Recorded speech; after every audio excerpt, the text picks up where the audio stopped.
buồn ôi ơi con sao nó bỏ được hú chân nào thôi tất cả ôi ly nhai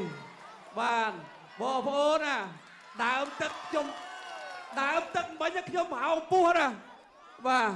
lời xung màมัน ធម្មតា ទេ ដោយ លោកគ្រូ ឆ្នាំ គាត់ ទៅ ដល់ អាមេរិក គេ គាត់ ផ្ដាំ ប្រាប់ ខ្ញុំ ថា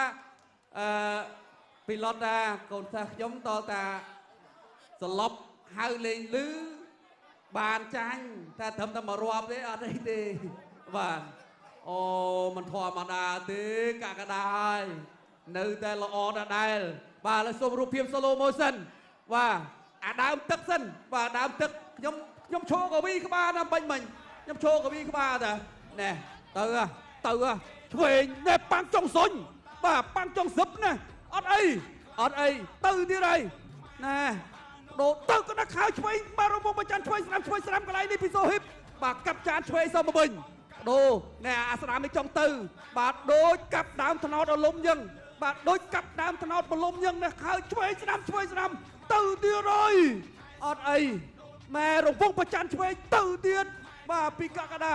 កាប់ តឡា ឆ្វេង បាទ ទៅ ឆ្វេង ទៀត ឆ្វេង ទៀត ឆ្វេង ទៀត ទៅ ទៀត ស៊ឹប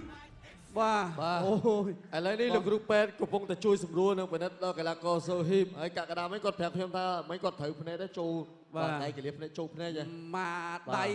លុត ជង្គង់ ស៊ឹប ចេះ ខ្ញុំ កវី ក្បាល ថា អត់ តើ ម៉ា ដៃ នឹង ធ្ងន់ ទេ កក្កដា វា ស្រត់ បាទ ប៉ុន្តែ សរសើងើប ពេញ បាន ណា នេះ ដោយ សារ តែ ការ ហ្វឹក ហាត់ ពេញ បើ ល្មម ល្មាក់ មក ដៃ ខៅ ឆ្វេង របស់ សូហ៊ីប ហ្នឹង អា ខ្ញុំ ឃើញ ស៊ឹប បន្តិច ហ្នឹង គឺ ទៅ បាត់ ហើយ ខ្ញុំ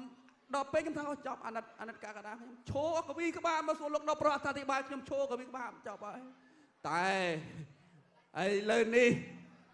ក យ៉ាងណាកីឡាករបរទេសបាញ់នេះក៏យើងអាចចូលចាត់ទុកថាជាគាត់ប្រកួតអស់ពីសមត្ថភាពហើយ គាត់បដូរតាំងពីទឹកមួយ ហើយអ្វីដែលសរសើរនេះគឺសរសើរពេជ្រកក្កដាមែនទេ បាទ អបអសាទរពេជ្រកក្កដា អបអរសាទរ